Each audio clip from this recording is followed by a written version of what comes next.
All right, so we're gonna Zwift. All right, so here we are. We get the Zwift set up, and I'm just gonna pick her out.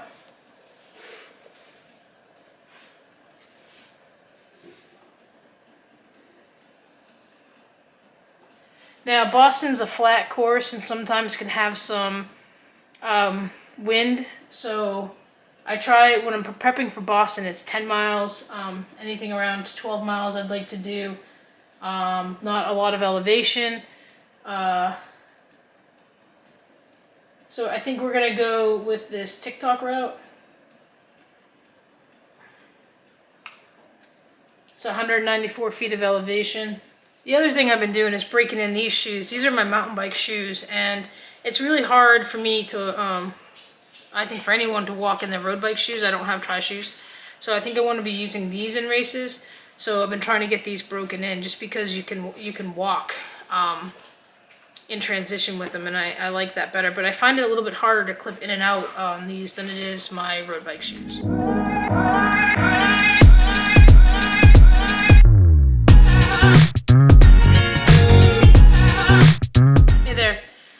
Today is August 17th. It's been 17 days since I started eating right and exercising regularly. I'm trying really hard to become a runner, overcome the pain that comes with plantar fasciitis.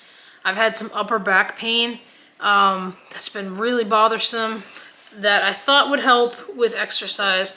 That's not quite the story. And I've been back and forth about whether or not to race the Boston Triathlon next weekend. So that's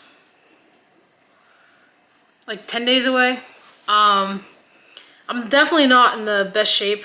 I'm not in the best shape I've ever been preparing for that race. That is a race that's never gone well for me, but I love it. And the reason I say that is the first year that I did the race, my best friend Monica was in town and did it with me. And that's the year that they had the duck boat accidents down south. And the water is very choppy, and they made a really good decision to cancel the swim. So it was a duathlon, and it started in the sand, and I knew right off the bat that I was just doomed. I'm not a runner to begin with, and that just sucked the life out of me. Plus, we were waiting around a long time to start, which didn't help.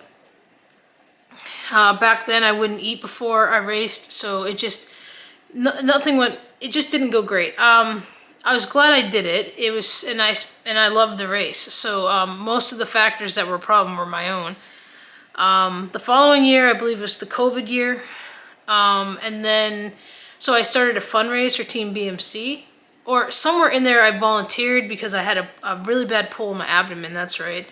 But I volunteered, and I met some people from Team BMC, and I really liked them, and they were like, hey, come fundraise for us. So I did the next year, and then that ended up being COVID, and it was canceled. And I used my training as fundraising. And then the next year, which was last year, or I fundraised 3 times. The following year, that race, I fundraised.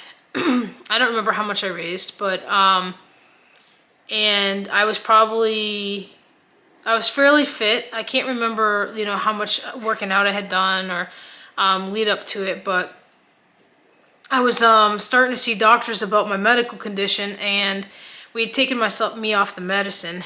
And what happened in that race was, I guess I felt the effects of the elevated pressure in my head, because when I got out of the swim, my head was just pounding, and that just really kind of offset everything the rest of the day. The following year, which was last year, I did some really good fundraising for Team BMC. I was able to get into an earlier wave, and I really like that because with the Athenas, a lot of the races put you at the end. I think I've been in one race where they actually still put you with your age group, but you're racing like Athena or Clydesdale. Through the fundraising, I was able to move up to the Columbia Threadneedle wave. And I thought I had a great swim. It wasn't some amazing time for anybody else, but it was a really good swim for me. My family noticed. But the problem with last year was just days before the race, I got a horrible bug. And I lost like 8 pounds before the race, and I was actually still recovering from the bug that morning, I wasn't 100%. So as soon as I got on the bike, I knew it. There was nothing in me. I had no energy. I tried to eat that morning. I ate just a little bit because I was, nervous about having issues from the stomach bug. And when I got to the run, I tried, I tried to run, and I just didn't have anything in me. So that quickly became a just finish race. My nephew was there and he was trying to get me to run. I really wanted to for him, but there was nothing in me. And so that was probably the most prepared I had been for the Boston Triathlon in my worst time.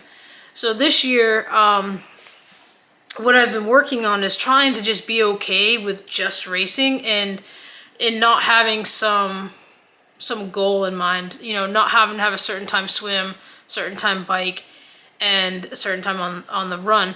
And that's part of the reason why I feel like I should do it, because I am not ready for it. I know that I can complete it, and I know it's not going to be easy. When I was running the other night, I started to have issues with my back, really bad, and like right at the bottom of the rib cage. Got very uncomfortable, and I mean, pretty much I wanted to cry for the last 2 miles. So I know that that's not going to heal by the time that race comes. I've been heating, icing, everything I need to do. But I've only swam twice, and I'll probably only swim 2 more times unless I go in the water at my mom's this weekend. So the swim, I know the swim's not going to be great. I'll probably be around average on the bike for me. I think that's okay. And then when I get to the run, I think it'll probably be an hour or so for 3.6 miles. And that can be very discouraging. I feel like I don't ever make improvement there. I have been running for the last 2 weeks, but obviously I understand that I'm not going to just all of a sudden be doing 15-minute miles or 12-minute miles. So I don't have high expectations for the runs. Like I said, this would solely be to just go do it, and if I'm dead last, be dead last. For some reason, I always have an issue with being dead last, and I don't see an issue with someone else being dead last. Just for me, I find it hard to be that person, and I need to learn to be okay with being that person. And that's, I think, part of why doing this race is important to me. So with these kind of issues I've been dealing with, not exactly being ready. So with all these things I have going on, Pilgrim is in 3 weeks, Boston in a week. And I may not do Boston. Pilgrim's already paid for because I had to defer it last year for my medical setbacks. So there's a good chance that I may just do Pilgrim and not do Boston. That's going to be kind of a last minute decision. And it might come down to the water temperatures in Dorchester Bay, because I really don't want to deal with the wetsuit. So just some thoughts I've been having. Going to Mom's this weekend, going to try to get 2 canal rides in. That will also help me make up my mind, and possibly a swim in the bay, which would be another factor if I know the water temperature and an idea. I think it's been around 65 in Boston, so I think I can pull off not wearing a wetsuit. I didn't wear one last year. It's so liberating for me. It's really hard when you're plus size to find a wetsuit that's comfortable and that fits you right without paying a lot of money for a custom. And you don't want to pay for a custom if you're losing weight, so it's hard. It's you fit into what you fit into, and honestly it just pulls on me a lot. And even when I've lost the weight, it actually makes it worse because it's now too big. So I just try to avoid the wetsuit overall. But that's the plan. We're going to go through this weekend, and if registration's still open for Boston at the end of this weekend and I'm feeling good, I'm going to sign up. If it's not, I might volunteer. And then we're going to focus on just keeping moving for Pilgrim Man. I really wanted to do Wallace Sands this year. I'm going to see how I'm feeling. Wallace Sands is the week after Pilgrim Man. So that's it. So I'm possibly going to do 3 races, or maybe 1, maybe none. I don't know. I'm all over the place. My main focus right now has been getting my eating back on track, reducing those added sugars, only taking gels and things like that when I'm going to have a good workout, and moving every day. So with the stomach issues, I'm not running today. I've been trying to run most days, even just a mile. So I didn't run yesterday because I really needed a recovery day after doing everything on Tuesday. So we're just going to go with the bike right now. Swam this morning about 550 yards. I don't find it hard, but I know that because of the really bad rotator cuff tendonitis I had in my right shoulder, and I had it mild in my left shoulder, I find it hard to kind of go all out with the swimming. So that's been a little bit of a challenge because I feel like I'm hesitant in that I'm afraid that I'm going to hurt myself. So I'm trying to work through that mental part right there. And that's another thing that I'm taking into consideration with Boston, is if I don't swim well next week, or if I get to swim over this weekend, that's another reason why I may not, because I don't need to go and re-injure the shoulders, because that's kind of what I allowed to start my last spiral. So that's where we are.